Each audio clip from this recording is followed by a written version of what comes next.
Hey, what's up? It's Dominic D'Angelo. We're live on rvdtv.com and brassringmedia.com, plus Rob Van Dam's X account.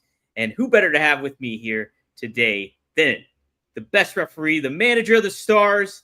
It is Bill Alfonso. Fonzie, how are you, Daddy? Hey, Daddy, I'm doing great. Speaking of RVD, here's his belt that we held in ECW's television belt. We held for 2 years, 1 month, 22 days, and 16 hours, Daddy. Me and RVD had the belt.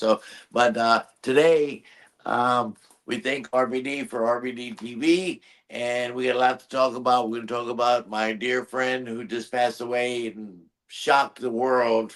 The biggest star, the Babe Ruth of professional wrestling, and much more. The immortal, the one and only Hulk Hogan, who's a dear friend of mine, and we both grew up in Tampa. He's a Tampa kid, went to high school here. We both broke in at 106 North Albany for Florida Championship Wrestling, and he wanted to become a wrestler, and so he went out to the wrestling office. He was a big kid, and they stretched his ass. Here, Matsuda, it was very hard to get into wrestling back in the late 70s and 80s. You know how protected the wrestling business was back then. So anyway, Hiro Matsuda stretched him. Actually, he broke his leg the first day. Actually, broke his leg, and he healed up, and he came back and trained, and said, "Okay, this kid wants it real bad." And they trained him for quite a long time, and that's how he broke into business. And Jack Briscoe, who's one of my favorite wrestlers, gave him his first pair of boots, and he always reminds me of that one. Fonzie. That's why we get along so good. We're both Tampa kids. We're both from Florida, the Florida office, and we were both born August 11th. We come from Florida Championship Wrestling, so we had a lot in common. He was a great guy. Always treated me great. And even when he became so big and famous, he had time for his people, and the fans loved him. He had, uh, and I was heartbroken, of course. You don't expect your idols and your superstars to pass, but we all do. We lost quite a few wrestlers in the last year. And Hulk Hogan was one of them, and I went to his funeral, uh, and it was big production. Everybody was there. Hogan would have loved it. A huge production. Vince came out and talked. Triple H, everybody was there. Movie stars, and of course I was there, and I loved it. I'm going to show you his in loving memories, and I don't know if it's a good idea to show this, but they're out there. And Yeah, no, I've seen pictures of those on the social media and stuff. So yeah, God bless Hogan. I still can't believe he's gone, and oh wow, look at that. all his pictures from when he was a kid all the way up to Can you hold that up closer, Fonzie? Yeah, there we go. I'll open it up. Yeah, look at that. I'll open it up. Love and Marys, Terry Jean Belea. Oh, look at those pictures. That's great. Yeah, damn it, Hulk Hogan.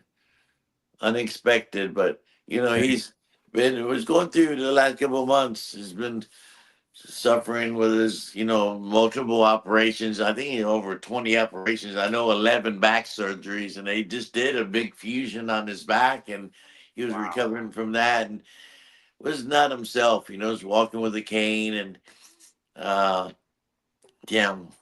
it's tough to talk about, but he's walking with a cane, and then his heart just gave out, man. His heart just gave him out.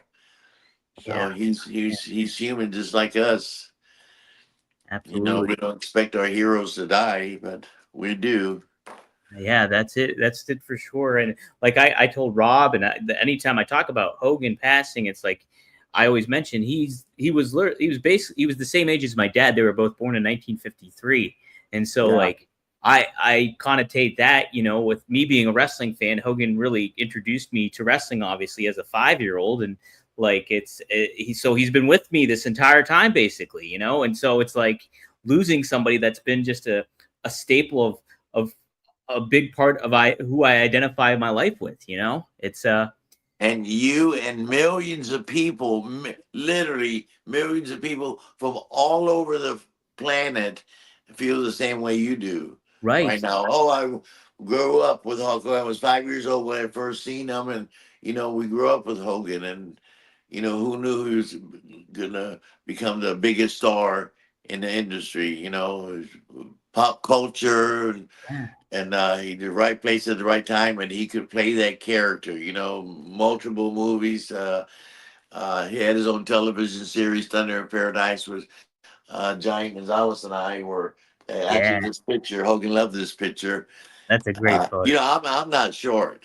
I'm not tall, but No. I'm 5'9", or I was Yeah. 5'10" at one time, but and Hogan's 6'7", and then there's Giant Gonzalez, the largest professional athlete on the planet at that time. Nobody was bigger than Giant Gonzalez at that time, and now still there's not too many athletes on the planet that are seven. They built him as 8 foot, but he was really 7'7", and Hogan loved him, so he invited us to be on one of his episodes, Thunder in Paradise, and um, Giant Gonzalez had a part on it. And if you watched the episode, I was in the background. That at the end of the episodes, after they solve the crime and all that, and Yeah. they're on the beach doing this and that, and I met Carol Alt, who's a big Oh yeah. supermodel. She was one of his sidekicks on the television series, and Chris Lemon, Jack Lemon, the famous Jack Lemon, Yeah. a big Absolutely. movie star. They don't get Yeah. bigger than Jack Lemon. And his son was Hogan's sidekick, Chris Lemon. So I Oh. got to hang out with all these guys, and so Hogan had me in the background just to get me a payday, because we were WWF at the Yeah. time, and so Hogan's people called the office, said, "Oh, we want Giant Gonzalez to come down to be on one of the episodes," and they said, and um, they said, "Well, Hogan's got a sidekick. I was his personal assistant for Giant Gonzalez for 3 years, all over the planet. We ran together for 3 years." And he said, "Well, he doesn't go anywhere without Fonzie." "Oh, Fonzie, of course, bring him down." So I was unexpected.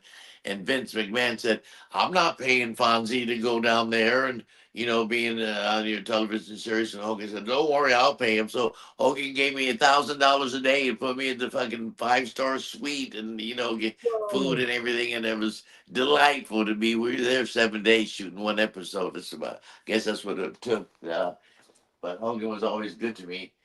Another uh, story about Hogan being good to me, because I'm a Tampa kid and he liked me. Fonzie was a referee and so on. That was with WWF. And Giant Gonzalez had left. He got sick. He was there for a year and a half or whatever, and he became diabetic. And Giants don't live that long anyway. And Giant Gonzalez used to break my heart and say, "Fonzie, I'm not going to live long like Andre. Had the Giants disease, and Mm-hmm. so I'm not going to live long." But anyways, he got sick and stuff, and he said, "Oh well, I'm going to hang it up." He made $1 million in 3 years, Giant Gonzalez, and so he went to Argentina. Then he passed at the age of 45. But uh, so there was this tour going on. Um, I stayed. Giant Gonzalez went back to Argentina, and he wanted to spend his last of his life there with his family and stuff. And so I stayed on. Vince kept me on for a while, and there was this tour. It was Hulk Hogan and Yokozuna, 5 countries in 7 cities in 7 days. And Hogan insisted to Vince that he said, "I want Fonzie to come referee on this tour with me." And I didn't know anything about it until Hogan said, "Hey, I got you on a tour with me. We're going to 5 countries in 7 cities in 7 days, and Fonzie's going to make money." And I made him a huge check. WWE paid me, WWF at the time. And so here's the people on the that was on the tour. This picture was taken at the London Heathrow Airport at the end of the tour. We're getting ready to get on the plane and fly back from London back to the U.S. And Wow. you know everybody on this card. I'm going to name the guys. Yeah. Let me get here so I can name them. Okay, Red Rooster, Hacksaw Jim Duggan, Yokozuna, Yeah. uh, the Steiners, Mr. Fuji, the Samoan guys. There's Tito Santana, Yep. Jimmy Hart, the other Steiner. There's Rick Steiner, and then there's Scott Steiner, Bam Bam Bigelow. Remember Bastion Booger? Oh yeah, absolutely. Norman the Lunatic too. Yep. Yes, yes, yes. And you may not know this guy, Horace Boulder. That's Hogan's nephew. Oh yeah, his he was in the NWO with him in WCW. I remember. Right, right. Hogan. He didn't have a big run, but he was Hogan's nephew, so Hogan got him a job, and he can work. He can work good. And there's of course Hogan, and with his arms around Fonzie. I Oh, thought look at that. that was pretty cool. And the only reason I was on this tour because I was requested by Hulk Hogan. He said, "Hey Vince, I want Fonzie to come on this tour with us." Yeah. And then he told me that. I loved it. I said, "Oh, thanks, Hulkster, to get me on that tour." But that was pretty cool. Oh, that's awesome. What a And great. this was in 1993, Hmm. and Gorilla Monsoon made a stupid remark, and Hogan told me about it. He said, "Oh, Hulkamania is dead." You know, 1993. Oh, Hulkamania is dead. So we went on this tour. Every city was sold out. Stadium room only, and it was Yokozuna and Hogan on top, main event, and it was pretty cool. And he said, "Fuck, Gorilla Monsoon." Look, Fonzie was selling out every fucking city, and you know, which I thought was pretty cool. But nothing against Gorilla, but he don't make a stupid remark about one of about the Babe Ruth of wrestling. You know what I Right. mean? Yeah. Yeah. It's Uh, like when Babe Ruth even still like when he was like playing with the Boston Braves, he was still Babe Ruth. It's like Oh, you damn right he was. You you damn know. right he was. And look, Hogan was still. This was Yeah, 1993 he was still a hot ass. when Gorilla Monsoon made that stupid remark, and Hogan was still the biggest phenomenon in the business till the day he died. Yeah. Hmm. So my Christine, my beautiful tall Yeah. blonde Hungarian wife. Hmm.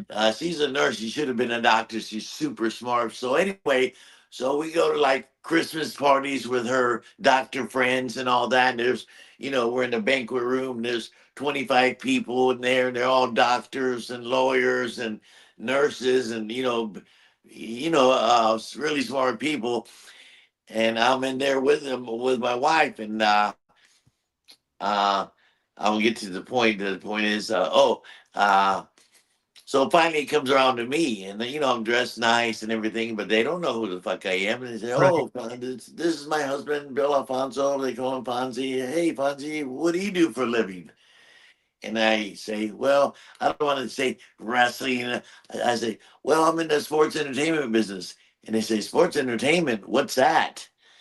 And I say one name. I don't say Ric Flair or Andre the Giant or Scott Steiner or Dean Malenko. I say one name, and everybody knows what I do. I say, sports entertainment. What's that? I say, Hulk Hogan. Oh, and now I'm the center of attention at this party where they want to know all about Hulk Hogan and about wrestling and the sports entertainment business. So I always use Hulk Hogan as an example when people that don't really know me and say, "Oh, what do you do for a living?" Sports entertainment. What's that? Hulk Hogan, and that breaks the ice, and I'm accepted with these doctors and bringing surgeons and heart transplant people, and shit. It's pretty cool. That no, that well, that's the thing too is when Hogan passed, and I was thinking, man, is there like a bigger household name? Like the only No. person I could think is like maybe it would be like a Michael Jordan or somebody like that. Oh And yeah, yeah, like but yeah. that's like I was even thinking like, does Ozzy Osbourne have that big of a reach as Hulk Hogan did? I would think not almost because it's just like Hogan had that connection not with just with the regular population, but with kids, and so like everybody could connect with Hulk Hogan. So oh man, it's sad. I it will definitely it's a part of wrestling that's gone now, and it's man, And he can never be replaced. never be Never. replaced. I mean, nothing against The Rock and Steve No, Austin and John Cena and all these guys, but they're not a household name. Maybe right. The Rock, maybe a little bit, but if I'm at a party with my wife, like, and I say Hulk Hogan, everybody knows what I do. I can't say, John Cena. Yeah. No, Who, God bless John Cena's a big star, but there'd never be another Hulk Hogan.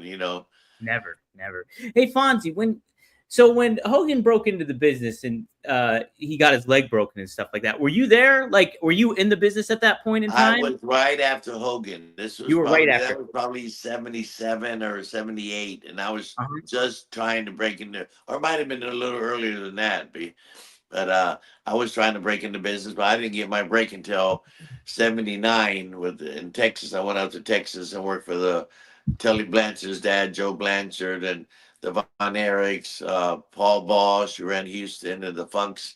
Um, then I came to Florida and got my full time deal working for Eddie Graham, Florida Championship Wrestling. Dusty was a booker and so on. And I've been off and running, and it's still crazy today. Dominic, I work every fucking weekend. This is Yeah. my first weekend off. If I would have showed you my book, I can't believe it. Every weekend's filled. Like next week, I'm in Cleveland. The following weekend, I'm in Baltimore. The following weekend, I'm in Miami. It's just crazy. It keeps going and going. Keeps Got a on. big wrestling convention. We just came back from Las Vegas. And speaking of another personality that we lost, a big name in the wrestling business was Sabu. Right. We did the WrestleMania, and you were there. Yep.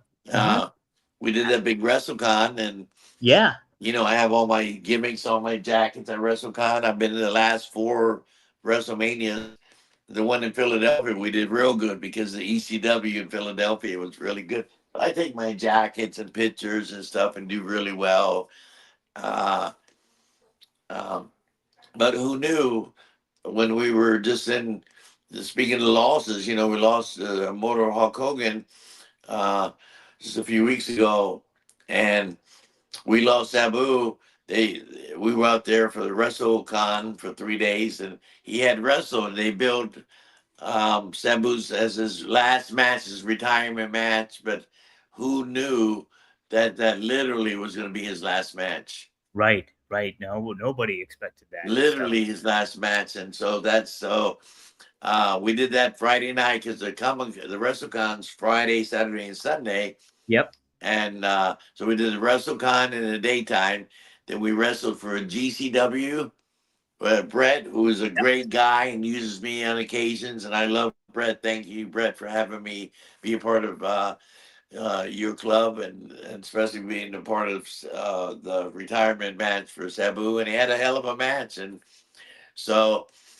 Uh, so we did that on Friday night, and Saturday and Sunday we did the WrestleCon, and then I went home Monday, and the next weekend he was in Philadelphia at the WrestleCon and a show at the ECW Arena.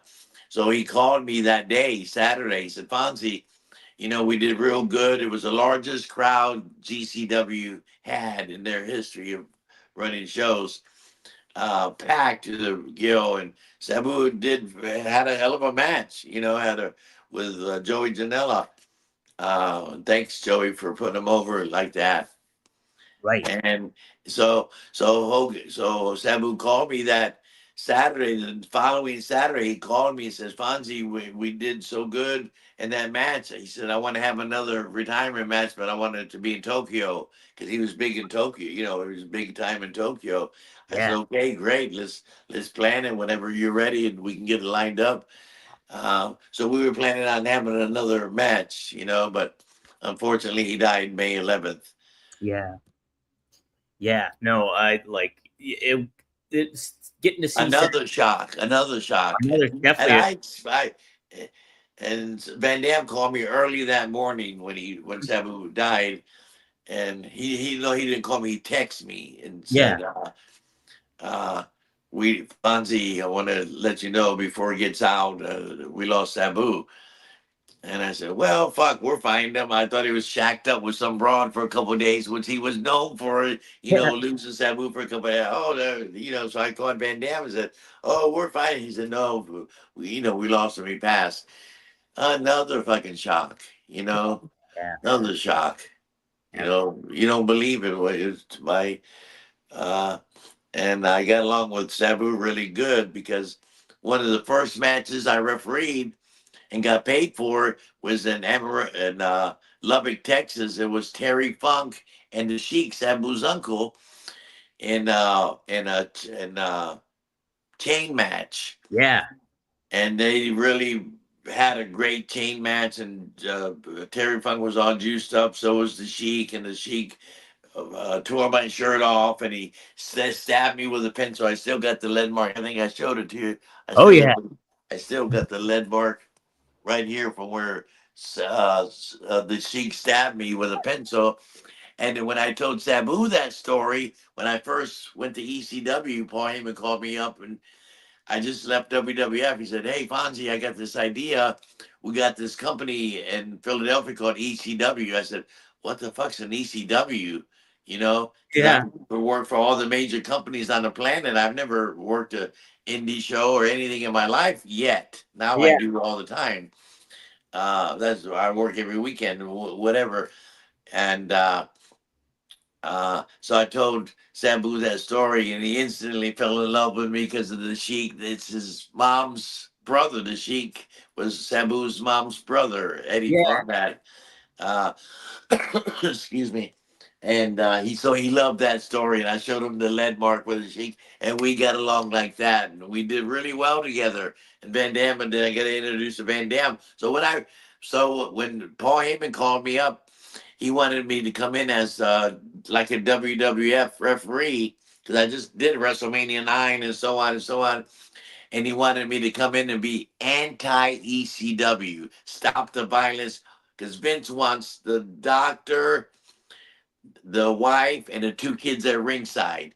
That was their clientele. And Yeah. ECW's clientele was 90% male from the age of 19 to 29 years old, hardcore blood and guts and tables and chairs and all that. So he wanted me to be anti ECW. And the people fucking hated me. They hated me because I was threatening to shut the company down. I'm from the athletic commission, but and my gimmick got over. And so instead of saying I was supposed to be there 4 weeks and get choke slammed by 911, and that would be then the Fonzie, then the company goes on. But my character got over, and then I ended up staying 5 years with. They first put me with Taz, who really didn't need me. Taz had 4 or 5 gimmicks before he came Taz. He was Monkey Boy, Tasmania, whatever he was, but he didn't get over until he became Taz. He became himself, and he got over big time. But Taz really didn't need me because he could do promos and that. And Paul Heyman said, "Fonzie, I'm going to put you with Sabu." And then I was on top for 5 years with RVD and Sabu, which was freaking great. You can't beat that. You can't beat that, Fonzie. No, it's what a like just yeah, Sabu, the impact that he had, and like you think about him and Hogan together, like how much each of those two changed the business in their own way. Like you know, Hogan really changed the business for like the entire industry wide, but so did Sabu with the move sets that he did and his unique Yes. innovativeness. And so it's just like two of those guys that just changed and transcended the business. We lost within a almost a summer. It's Yeah, well said about that. About Sabu being a big part of influence in the hardcore industry and professional wrestling, the sports entertainment. He did change the business. Sabu changed the business he absolutely did, in absolutely his own way. He certainly did. Nobody was doing stuff like Sabu. no. That they called him a suicidal, homicidal, genocidal, and he was, man. Uh-huh. Uh, yeah, he certainly did change the business. And Fonzie, one of my dear friends who I love so much, and uh, I got all kind of pictures, and here we are on television right here.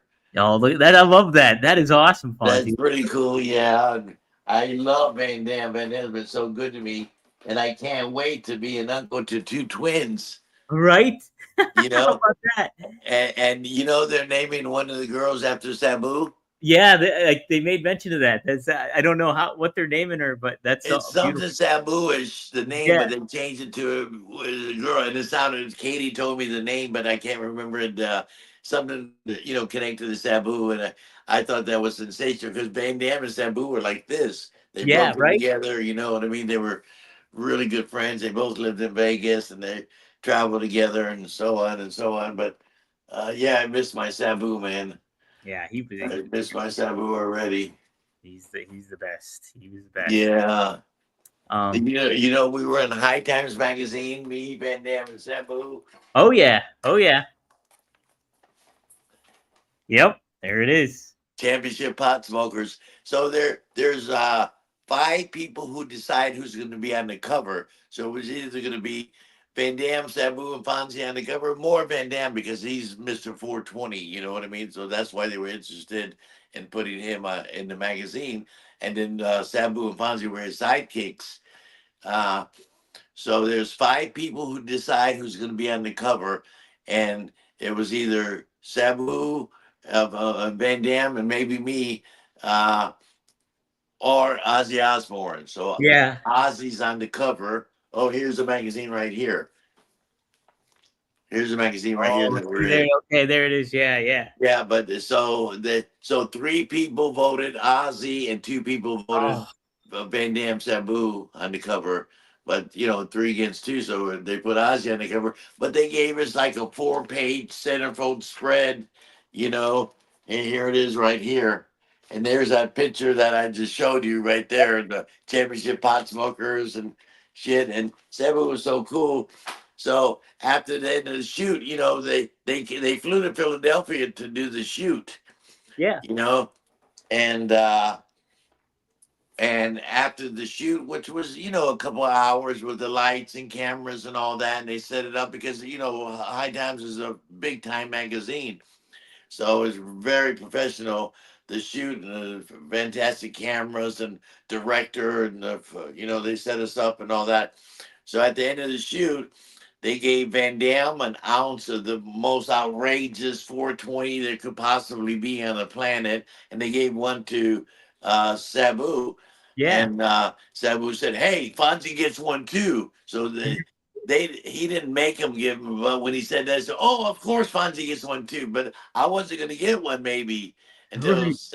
until Sabu spoke up and said, "Hey, Fonzie gets one too." So we all got out of pot, and I'm not sure. I didn't get a pay. I'm not sure if they compensated Van Dam to be in the magazine, but we got a lot of press out of it. You Oh, know, I you can't buy publicity. Any publicity is good publicity, except if you you know you fuck with the kids or something. But right. any publicity is good. But you wreck a car and survive, that's good publicity. You down in a plane crash and survive, that's great publicity. You're in a High Times magazine, or if you're in a movie, or if you're in a part, it's good press. So, and I got a lot of that with Van Dam and Sabu. Oh, Uh, um, let's see. You know, Ric Flair is a big name.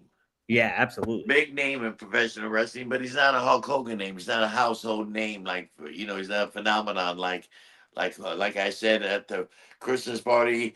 I wouldn't say any other name but Hulk Hogan, and then instantly they recognize Hulk Hogan. Instantly, yeah, Uh, but speaking of Flair, there's I'm on the cover with Giant Gonzalez, which is Hogan loved him. Hogan loved Giant Gonzalez. yeah, So they put us on the cover of the largest selling magazine in Japan. They put me and Giant Gonzalez on the cover, which was I thought was real cool. And then of course, Van Dam, Flair's in here. I refereed the Flair Fujinami match yeah. Look at in the this. Tokyo Dome. 65,000 people indoors at the Tokyo Dome. It was a controversial finish. You know, they brought the American referee in and stuff. I don't Yeah, know why I brought that up, but I just thought it'd be interesting for sure. to talk Hey, about. Fonzie, you mentioned refereeing Hogan and stuff like that, being on tour with him. How was it to referee like a Hogan match? How'd it go, and like how was he to work with in the ring, basically? Oh my God, he took care of everybody. You know, it wasn't all about Hogan. You Mm-hmm. know, he took care of everybody. He demanded I be on that tour because I was a Florida kid. So Fonzie, I didn't even know anything about the tour. You Right. know, and Hogan said, Fonzie, I told Vince that I want you to be on the tour because he liked me, you know, because we're Yeah. both from Florida. We both broke in or, you know, the same way in Florida Championship Wrestling. Uh, I love Hogan. He was really good to me.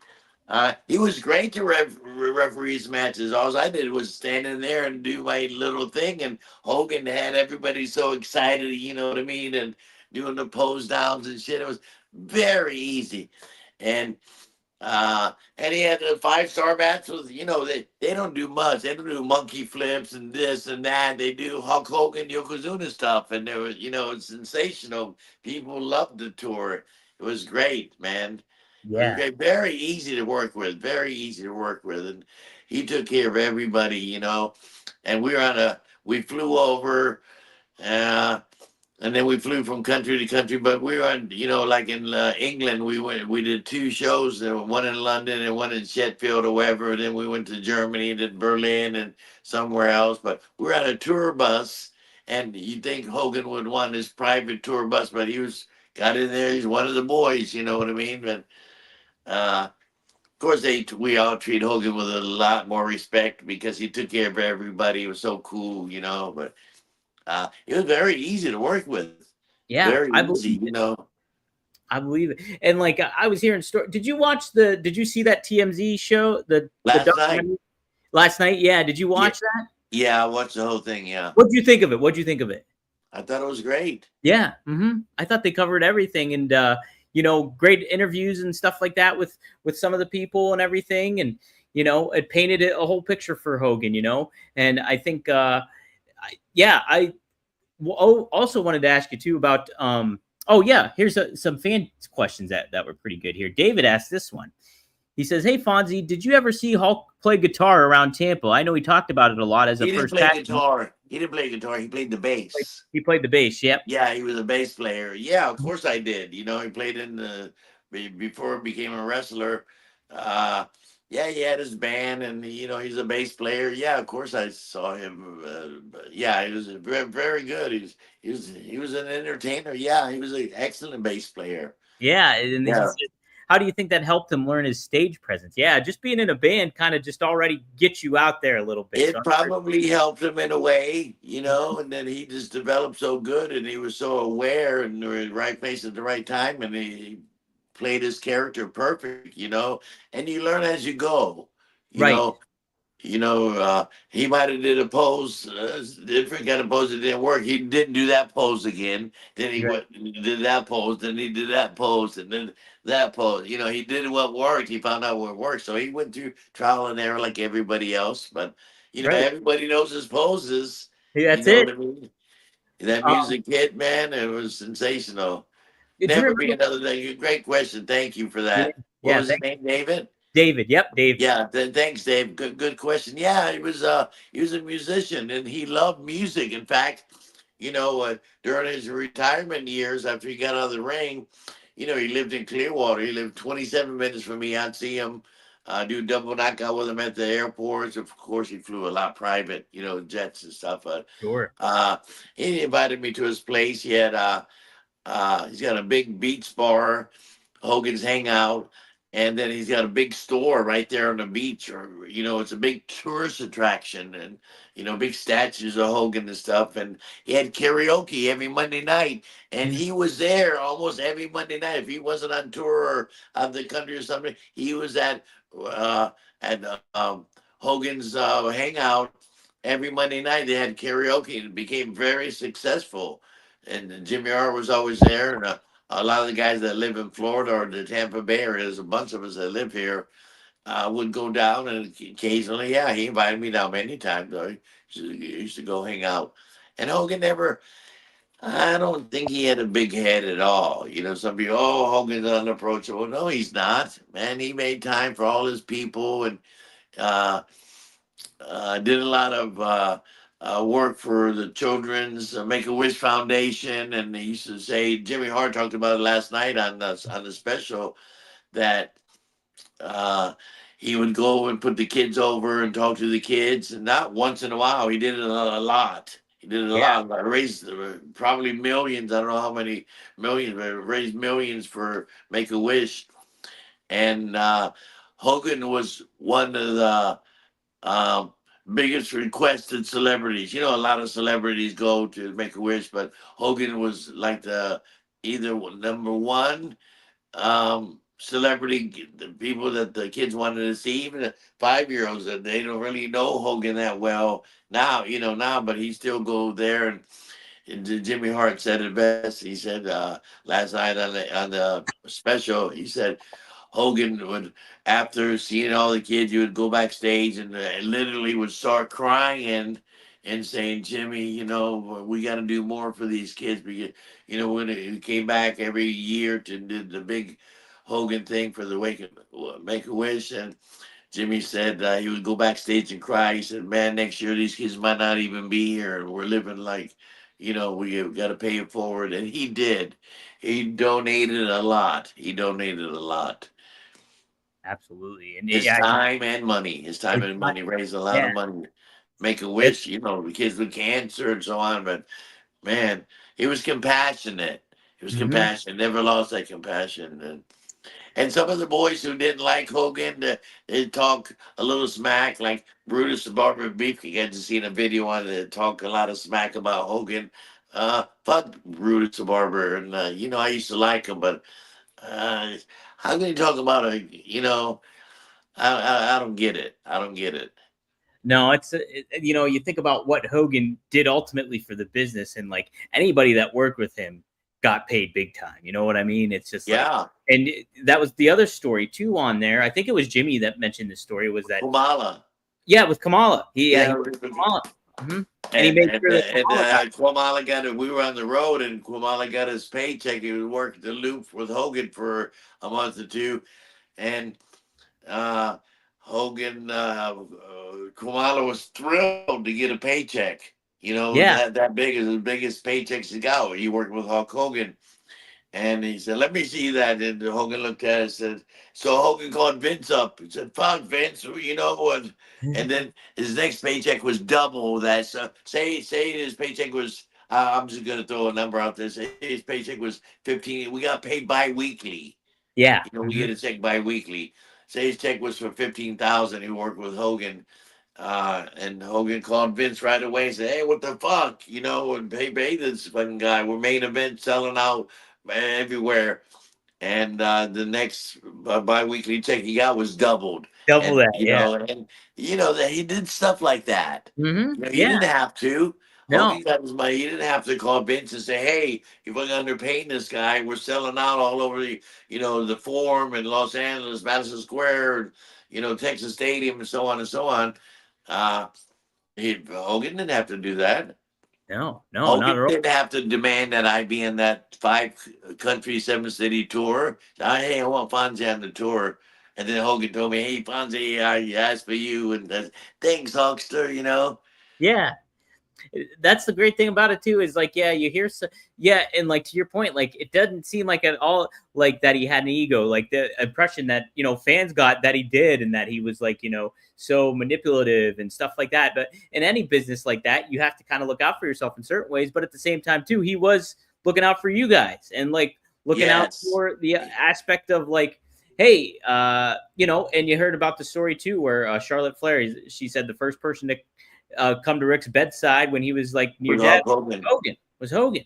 Yeah. And so it's just like, yeah, and it's unfortunate, like he gets painted with that brush, of like whatever, all the controversy surrounding it, and that's a full picture and a full portrait of life, but there's so many positive elements about Hogan that you can enjoy and take away from that, is not the bad racist stuff or anything to that effect. It's who he, what he did for other people too at the same time. There's so many shades of gray to everybody, and like, that's the upsetting thing about it too, I think. Fonzie, look at that. That's a great photo. Heck yeah. Right. This is his book. And, he had multiple books out and stuff. And, of course, he personalized that to Fonzie and all Oh, that did stuff. he? Nice. That's awesome. That's awesome. Pretty cool.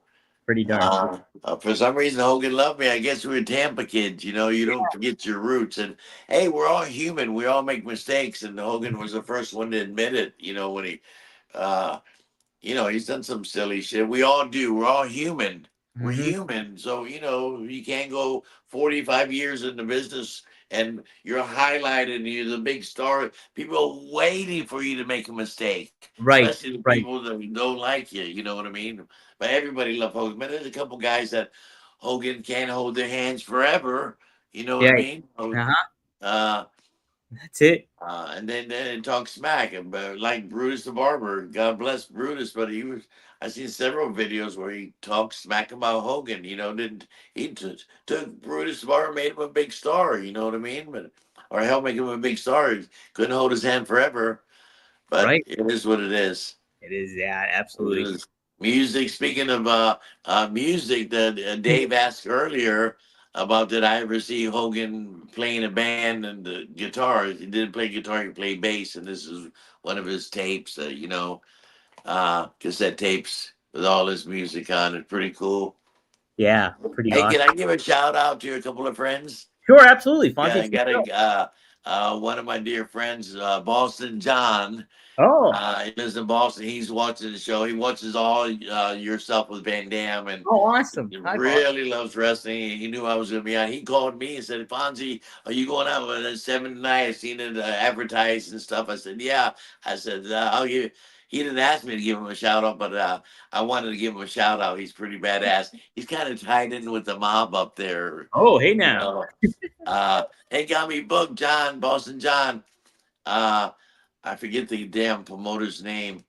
Uh, but I just want to give a shout out to him. He's pretty cool. He loves the business, love Hulk Hogan. He was devastated when Sabu died and when Hogan died. He called me and almost crying, and just loves the business. He's a casual, or not a casual fan. He loves the business. Like millions of people, we couldn't believe Hulk Hogan died. Immortal Hulk Hogan. It was sad, like millions of people sad about Hulk Hogan.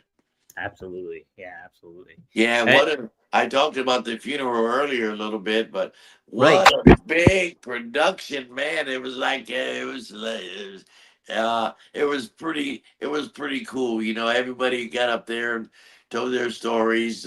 Triple H, Vince was on there, and you know, uh, Hogan was a believer. He got baptized a couple years ago, or baptized, and he went to church every day. He didn't miss a Sunday.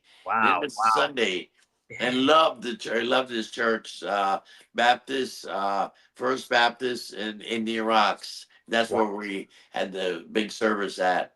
Mm-hmm. Uh, and the preacher, the head guy there at the church was fantastic. Oh my God, he was fantastic, uh, and said Hogan loved the church and made time for it and never missed a Sunday. Never missed a Sunday the last couple of years. Yeah. Sometimes we get religious. I don't know if towards the end of our lives we found God or whatever, but Hogan really found him. Really That's it. found him. And And he Kevin didn't. Nash. He doesn't push it down your throat. You know what I No. mean? I Uh-huh. never knew Hogan went to church every Sunday for the last 2 years. The preacher was telling us, about it.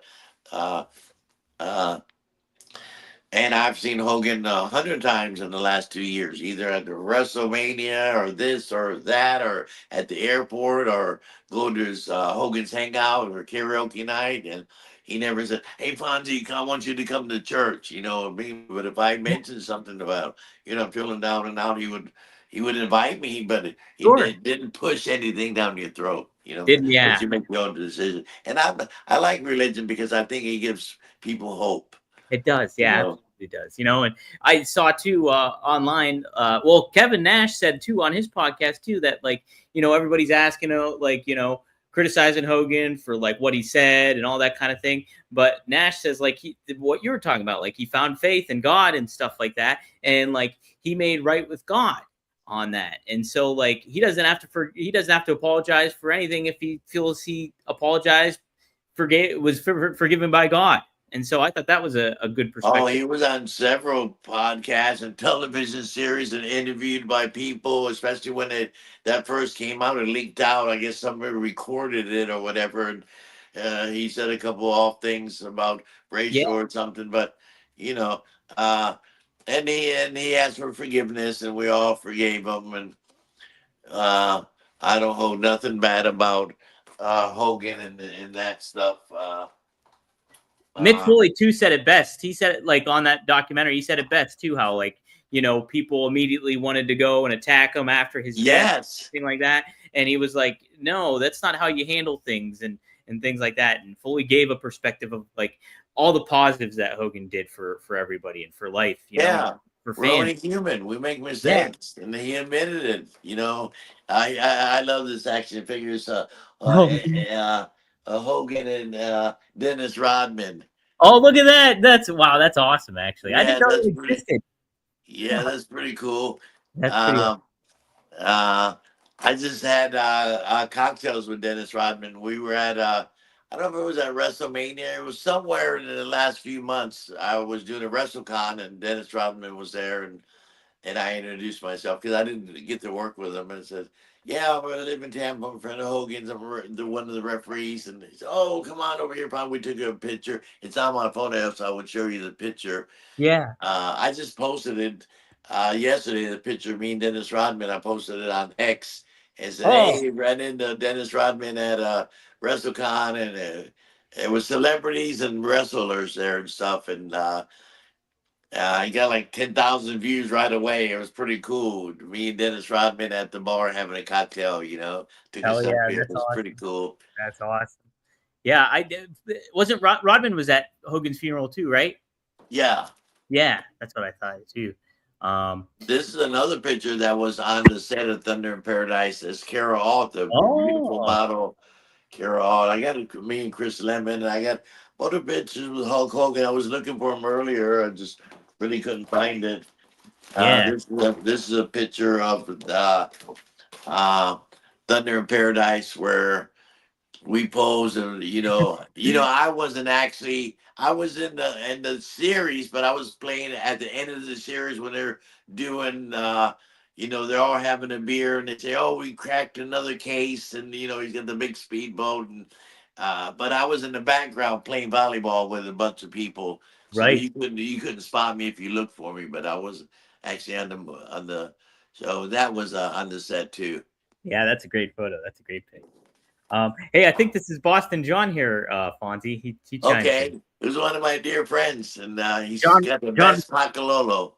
John Riccardi 69. Is that John? Yes. Yes. He says, Fonzie, remember when we went to Hogan's wife's restaurant, the French Hen? Do you remember Oh that? yeah, Uh-huh. yeah, we sure did. Linda had a restaurant successful, and I'm sorry that they got divorced and all that, but things happen. You know what I mean?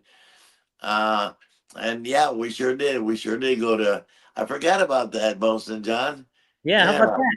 Cool little memory there. hell Um, yeah, man.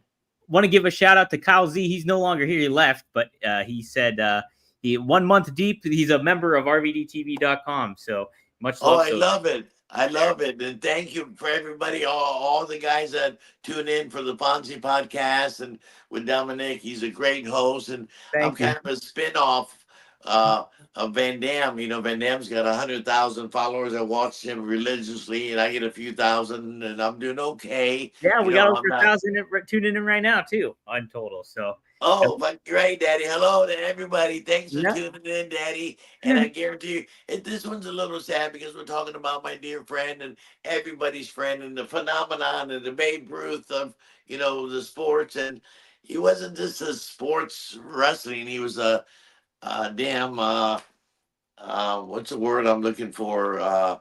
he was an entertainment icon. Cult, uh, damn, what's that word I'm looking for? Culture, Oh, pop culture icon. pop culture, Hulk Hogan is only one Hulk Hogan, so we Yeah, talk about Hogan stories and stuff, but we always have Dominic always comes up with something, and I can talk about all kind of stuff about Van Damme and the largest athlete on the planet, Giant Gonzalez, and of course we talk about Nature Boy Ric Flair.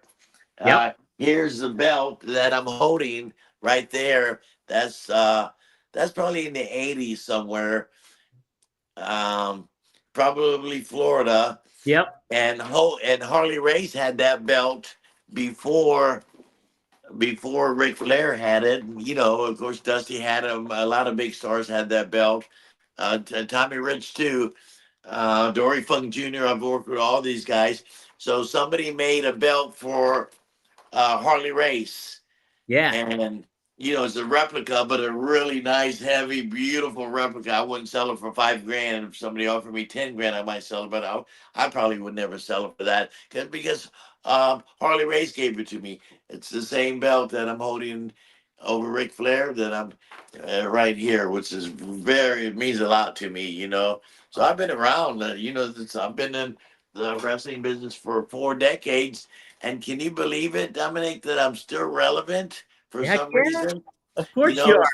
yeah, I don't know because if it's a lot of it has to do with Van Dam and Sabu and the ECW.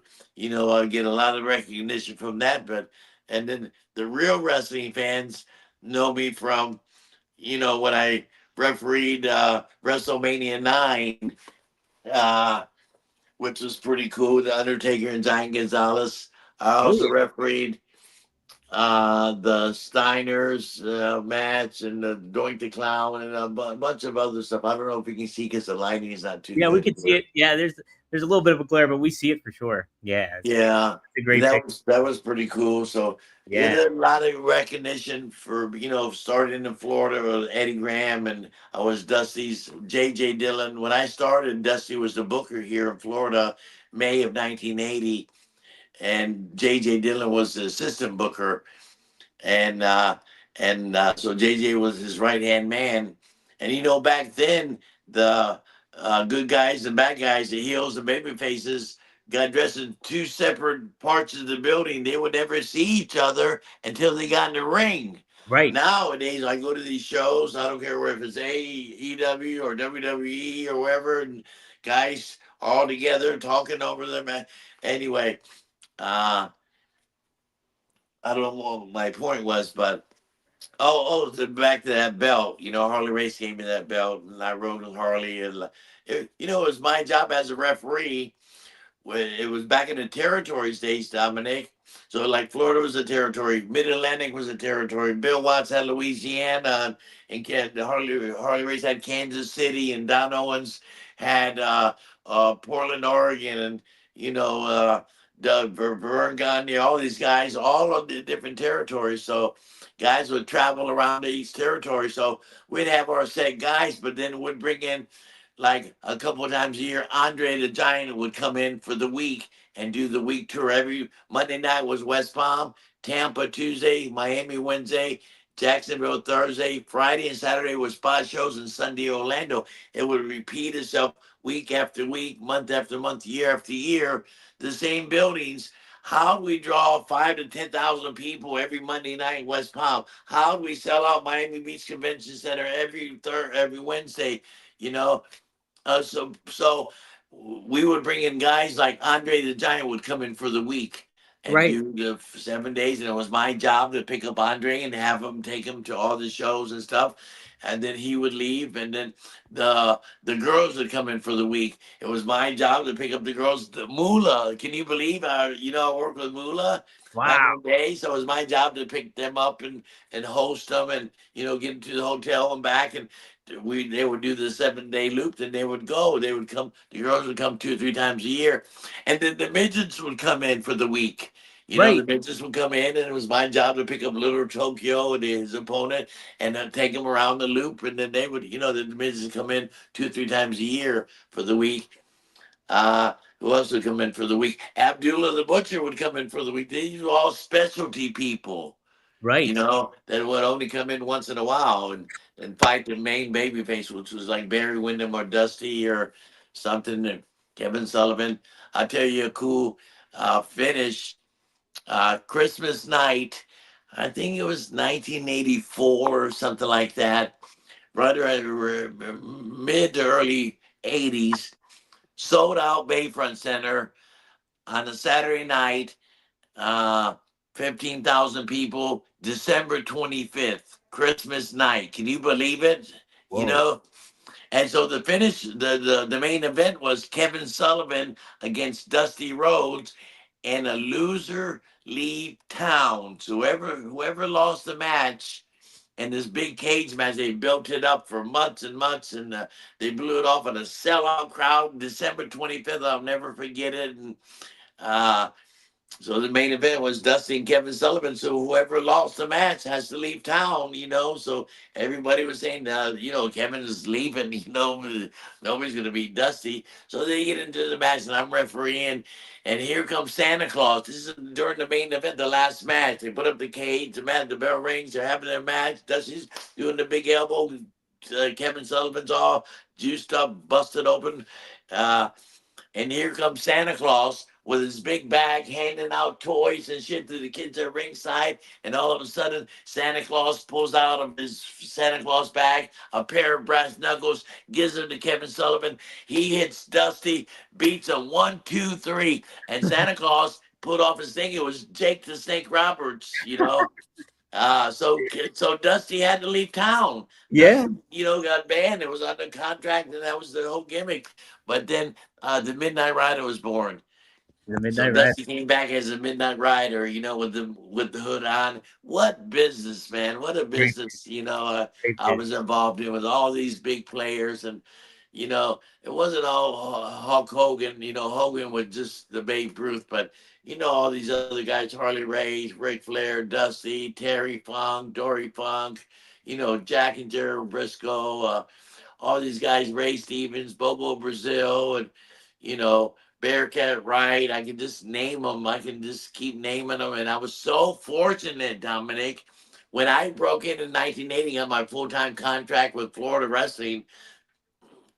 The tail end of the careers were happening for like Bobo Brazil and these guys like that. So I got to work with Bobo, who's been in the business 30 years already, but he had his last couple of years making the rounds and stuff. So I got to work with those guys all the way up to the new guys, the Ric Flairs and the Hogans and, the Barry Windhams. And Barry was so popular, man. The women loved him, beautiful, he could work his ass off. And, uh, I'll never forget those days. I'm so blessed to be around in my fourth decade. Can't believe it. And I got my podcast with Dominic, and I got thousands of people watching. It's pretty fucking cool to be Fonzie It's sometimes, pretty cool. It's pretty cool, Fonzie. You're pretty cool, and that's why everybody loves you, man. It's like, Thanks, Daddy. yeah, that's and it speaks to how long you've been around in the business and everything like that. That everybody loves. And hey, if you got the approval of Hulk Hogan, that's a damn good start right there, right? Yes, yes. Hogan was very good to me. Here's that picture of Harley Race I was talking about Oh with the yeah, belt, the same belt I just showed you that Harley Race gave me. This is not the belt I'm having in my hand, but somebody made him a replica, and Harley Race thought it'd be a good idea to get his Harley Race. I'm holding his hand up. He was a world champion back then. Harley Race thought enough of me to give me that belt. heck yeah, heck To give yeah, me that belt. Somebody gave it to him. When the guy left, he said, Fonzie, look at this great belt somebody made for me. And, it's an exact replica, exact same weight. The leather's the same, beautiful. And Harley Race said, it's yours. I said, what? I freaked out. Harley Race giving me a fucking replica of his belt. You know what I yeah, mean? That meant a lot to me. And yeah, I was a really good referee.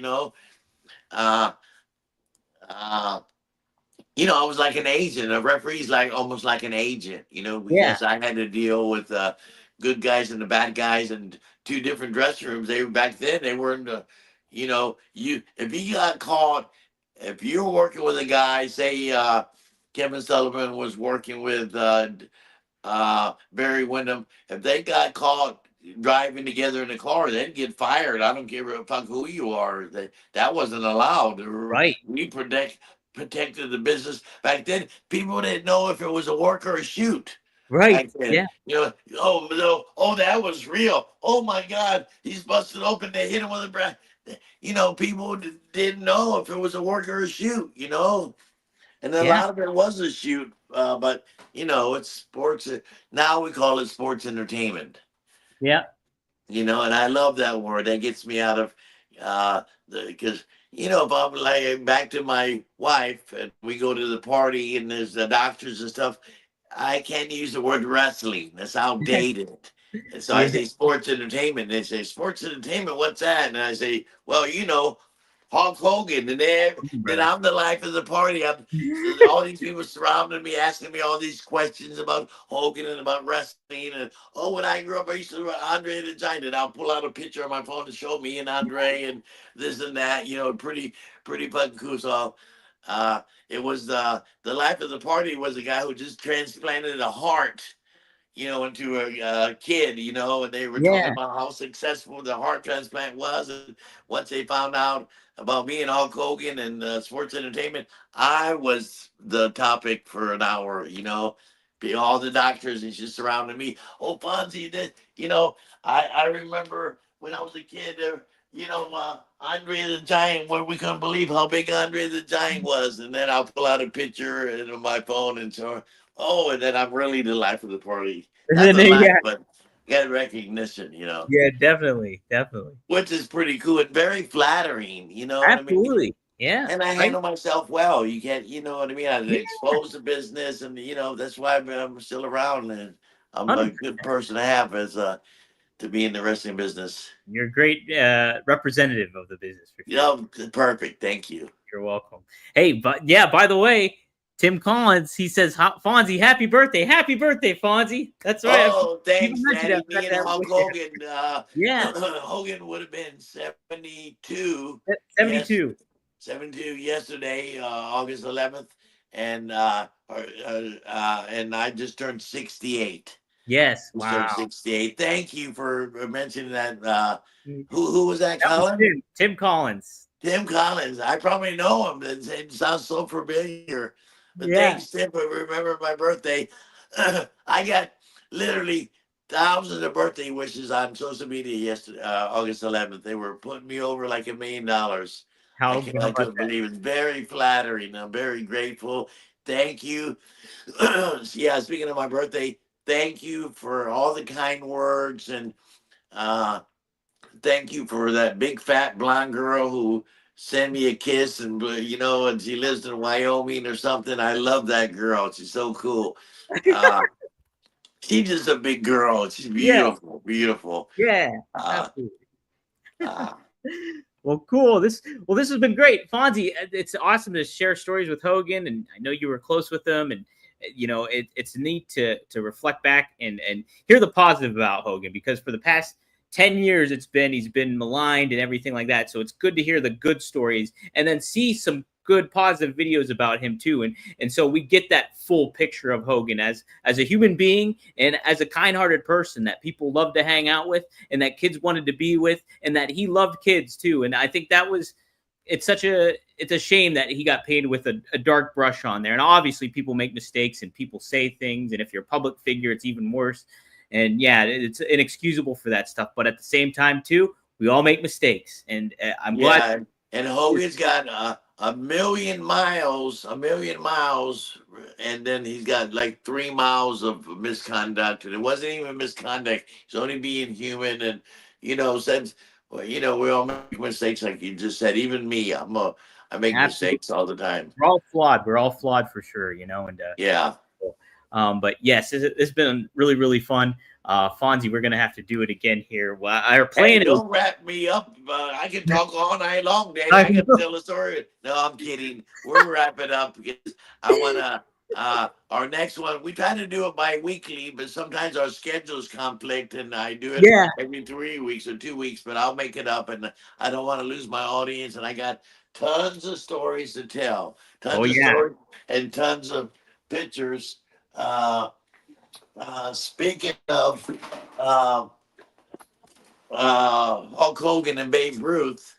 Look at that. Wow. How about that? One of my favorite pictures. My idols when I was growing up. This was before Hulk Hogan. I'm talking about when I was a kid. Was Babe Ruth, Cassius Clay, Neil Armstrong, JFK. Those were all my inspirations, and I loved John F. Kennedy. And I was in the first grade when he got assassinated. Couldn't believe it. Cried, and all that. And of course, Babe Ruth. He was before me, but it's a legend, and I can tell you tons of stories about Babe Ruth.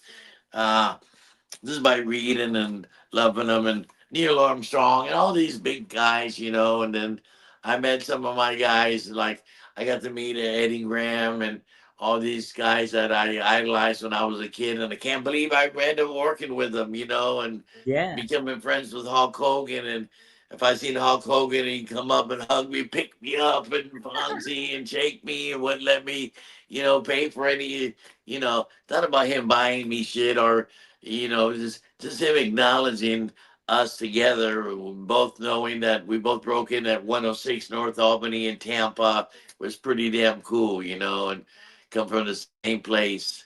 Tampa That's so. Bay. Love Tampa. I'm blessed to live in Tampa. Tampa's a beautiful city. I love Yeah, it. it is. And you're coming down sometime this It's winter coming maybe up. when in January, February, when it's cold as fucking Pittsburgh, you get your Get ass out of come here. down here and spend a couple days with me. You got a suite back there for you. I live in a beautiful home. Got a beautiful tall blonde Hungarian wife who I'm in love with every day. I kiss her every morning and tell her I love her. I'm so blessed. I I'm am so so happy for blessed. you too, Fonzie. You And deserve it. thank you. And I just turned Yeah. 68. I can't believe I'm 68 years old. So I'm one of the old timers now. When I go in the dressing room, everybody puts me over. We're As all they dying should. out. You know what I mean? So I guess everybody wants to say hello to me before I die. I don't fucking know, but it's pretty cool to be considered, a veteran in the business. Absolutely, absolutely. Fonzie, have you ever read the book, the Babe Ruth book, Big Fella? Yes, Yeah, I have that yes. book. I need to read it. I got to read it. So Yeah, you'll love it. You'll love it. The big fella. Yeah, he's got some yeah, great stories in there. Babe Ruth was ahead of his time. he He was like was. a phenomenon, like Hulk Hogan. Yeah, The full length fur jacket and all that. And he gave that speech. His last speech, he gave it at Shea Stadium, or the Yankees stay up there. yeah, Uh, broke my still it makes me sentimental when I hear you can Google the famous last speech. That he yeah. died of throat cancer or whatever. Right. Yeah, I was a huge. So it's so funny too, Fonzie, because I was a huge Lou Gehrig fan as a kid. Lou Gehrig was my guy. Oh my goodness, yes, I loved Lou Gehrig, and I loved Cassius Clay too. I loved Cassius Clay as a kid. So yeah, yeah, pretty neat, pretty neat. But that's awesome. And yeah, Hulk Hogan is right up there too with those guys. So it's no doubt, no talk, doubt, one of the talk. most recognizable guys on the planet. Yes, and we'll have to do this again. So keep your eyes peeled. RVDTV.com, brassringmedia.com. Be sure to like, share, subscribe, help get the word out. This will also be available on the RVD podcast feed. So if you're subscribed to One of a Kind with RVD, this episode with Fonzie will drop here this week. So check it out and be on the lookout for that. But Fonzie, we'll do this again. The plan is to talk Fonzie versus Beulah. ECW. That'll be our next one. Oh, okay, I can't wait for that one. Yeah. I beat her ass that night. I beat her ass that night. I got busted open. That's why they're still talking about that's if you ask Paul Heyman to name one of his favorite matches of all time, this is gonna be in the top three, Fonzie and Beulah.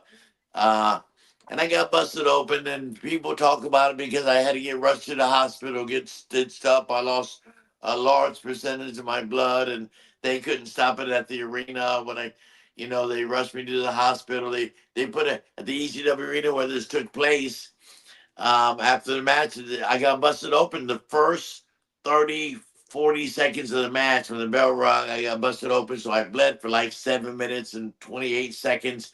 Then it got rushed to the back and had the paramedics working on me. They couldn't stop it because the blood was literally squirting out. So they end up putting the steel plate, a cold steel plate on my head, and tape me shut to try to stop it. Then they rushed me in an ambulance to the hospital, and I get in there. I'm in the emergency room, and a nurse starts taking the thing off. I said, "Ma'am, be careful, take it." She said, "Oh, I've been a nurse for 20 years. Don't tell me my job." I said, "Okay." So once she took the plate off, the fucking blood shot all over her fucking outfit. I was happy as fuck. Fuck her. But she was trying to save my life, but Yeah. I had to get a little transfusion, whatever they did to me. But Yeah. and they wanted to keep me in the hospital. Uh-huh. They wanted to admit me. I had to sign a release form, say,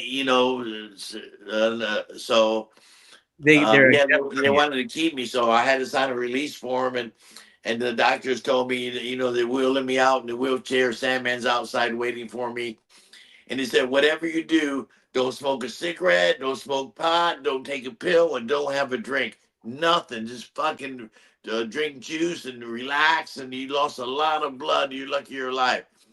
And so they wheeled me out in a wheelchair. There's Sandman with a 44-ounce fucking Grey Goose and cranberry and lights up a joint, and you know what I mean? Taking Percocet. What the fuck? You know, that's how we thought back then. Now I'm nice and clean.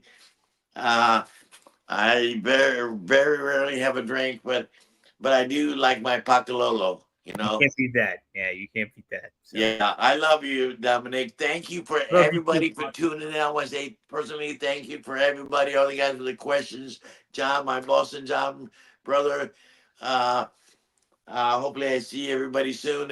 If you guys see me or if I'm in town at a WrestleCon or something, come up to me and say, hey, I watched your podcast, you and Dominic. I'll do it. I got a nice 8x10 for you. You know, I'll give you a nice 8x10. I got some very cool pics of all of us, me, everybody. I got some really cool stuff. And if you say I watch your podcast with Dominic, you get an 8x10. Just come up to me and say, hey, I watched you on 8x, on Dominic's podcast. And there you go. hey, That's Daddy. the deal, guys. If you see him, mention the podcast, and he'll give you an 8x10. Yeah, hell yeah. And not only me in the pictures, me and Hogan, or me and a great picture like RVD I guess or somebody. Yeah. Oh yeah, I got tons of cool pictures, man. Tons. Yeah. All right, Daddy.